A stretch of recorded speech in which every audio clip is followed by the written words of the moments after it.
Assalamualaikum warahmatullahi wabarakatuh.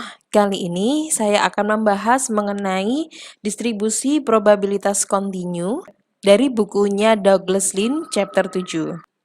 Ya, kalau di materi sebelumnya kita sudah membahas mengenai tiga distribusi probabilitas diskrit, yaitu binomial, hipergeometris, dan Poisson. Distribusi tersebut didasarkan pada variabel acak diskrit yang dapat berisi nilai-nilai yang terpisah dengan jelas. Lalu pada bab ini kita melanjutkan pelajaran mengenai distribusi probabilitas dengan membahas distribusi probabilitas kontinu. Distribusi probabilitas kontinu biasanya merupakan hasil dari pengukuran sesuatu seperti jarak dari asrama ke kelas, berat badan setiap orang, atau jumlah bonus yang diterima CEO. Terdapat dua keluarga besar dari distribusi probabilitas kontinu, yaitu probabilitas seragam atau uniform probability distribution dan distribusi probabilitas normal atau normal probability distribution. Dua distribusi ini menjelaskan probabilitas bahwa sebuah variabel acak yang kontinu memiliki probabilitas nilai yang tak hingga yang akan terletak dalam suatu kisaran tertentu.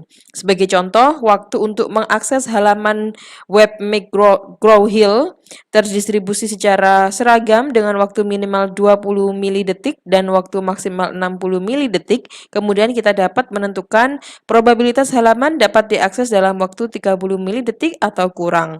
Waktu akses diukur dalam sebuah skala yang kontinu. Nah, yang pertama ini kita bahas dulu mengenai keluarga distribusi probabilitas seragam. Ini merupakan jenis distribusi yang paling sederhana untuk sebuah variabel acak kontinu. Distribusi ini memiliki bentuk segi empat dan didefinisikan dengan nilai minimal dan maksimal. Ini contoh dari distribusi seragam. Misalnya waktu terbang menggunakan sebuah maskapai penerbangan komersial dari Orlando, Florida menuju Atlanta, Georgia berkisar dari 60 sampai 120 menit.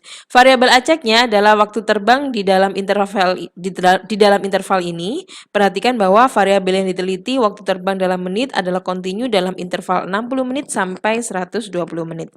Sebuah distribusi seragam, bentuk distribusinya adalah segi empat seperti ini dan terdapat sebuah nilai minimal A dan sebuah nilai maksimal B. Kemudian tinggi distribusi konstan atau seragam untuk semua nilai antara A dan B.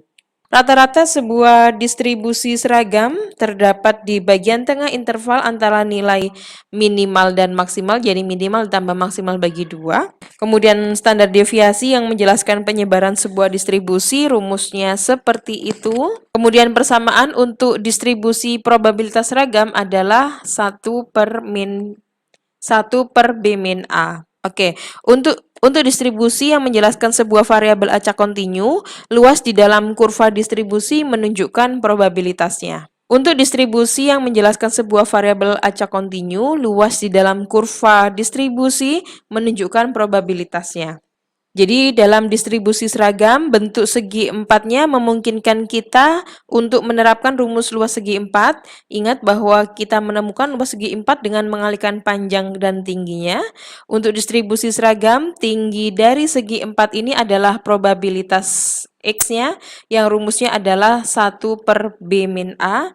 Panjang atau alas sebuah distribusi itu adalah B dikurangi dengan A. Kalau kita kalikan ya, luasnya adalah tingginya adalah 1 per B min A dikalikan B min A itu sendiri, maka hasilnya adalah 1,00. Dengan kata lain, luas total dalam sebuah distribusi probabilitas kontinu itu akan sama dengan 1. Contohnya di sini, Southwest Arizona State University menyediakan layanan bis untuk mahasiswa selama di dalam kampus.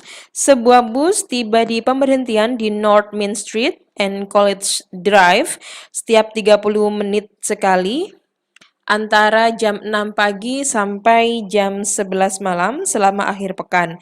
Mahasiswa tiba di tempat pemberhentian bis pada waktu yang acak. Waktu yang diperlukan bagi seorang mahasiswa untuk menunggu bus terdistribusi secara seragam antara 0 sampai 30 menit.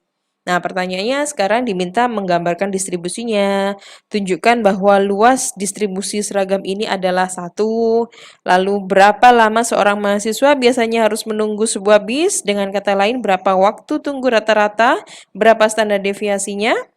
Lalu, berapa probabilitas seorang mahasiswa akan menunggu lebih dari 20 menit? Berapa probabilitas seorang mahasiswa akan menunggu antara 10 sampai 20 menit? Pada kasus ini, variabel acaknya adalah lamanya seorang mahasiswa harus menunggu. Waktu diukur dalam skala kontinu dan waktu tunggu dapat berkisar antara 0 sampai 30 menit.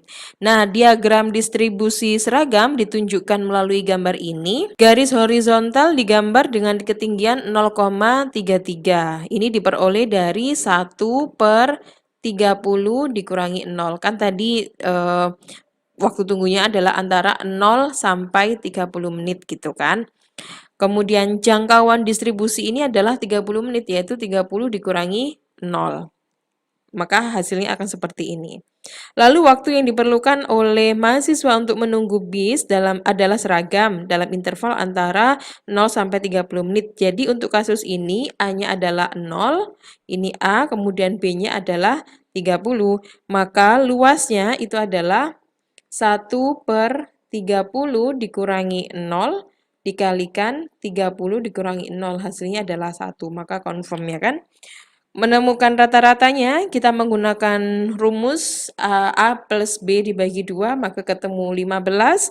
Kemudian untuk menemukan standar deviasi waktu tunggu, rumusnya adalah seperti ini, yaitu B min A kuadrat dibagi 12, kemudian diakar, hasilnya adalah 8,66. Sehingga variasi dari waktu tunggu bus itu adalah sekitar 8,66 menit. Kemudian luas dalam distribusi untuk interval 25 sampai 30 menit itu adalah 1/30 dikurangi 0 kan 1/B min A dikalikan dengan 30 dikurangi 25 hasilnya adalah 0,167. Jadi probabilitas seorang mahasiswa menunggu antara 25 dan 30 menit adalah 0,1667. Kemudian luas dalam distribusi untuk interval 10 sampai 20 di sini dengan cara yang sama ketemu 0,33. Oke, demikianlah materi mengenai keluarga distribusi probabilitas seragam bagian dari probabilitas kontinu. Terima kasih atas perhatiannya, semoga bermanfaat. Terima kasih. Assalamualaikum warahmatullahi wabarakatuh.